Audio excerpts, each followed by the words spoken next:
నీ ప్రవృత్తులు ఇంకా చురుకుగా ఉన్నప్పుడు నీవు ప్రాణాహుతి ప్రసారాన్ని స్వీకరిస్తే ఆ ఉన్న ప్రవృత్తులే బలపడతాయి.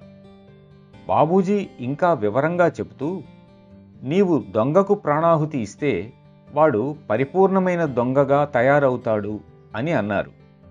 అందుకే నిర్మలీకరణ చేయకుండా ప్రాణాహుతిని ఇస్తే ఎక్కువ ప్రయోజనాన్ని సాధించలేము. కనీసం మనం అనుకున్న రీతిలో సాధించాలనుకున్నంతగా సాధించలేమని నేను ఎప్పుడూ భావిస్తూ ఉంటాను.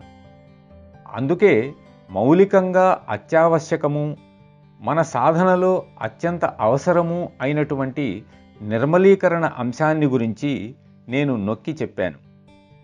నీవు ఎప్పుడైనా ధ్యానం చేయలేకపోయినా కనీసం సాయంకాలం నిర్మలీకరణను మాత్రం తప్పక చేసుకోమని అభ్యాసీలకు సలహా ఇస్తుంటాను.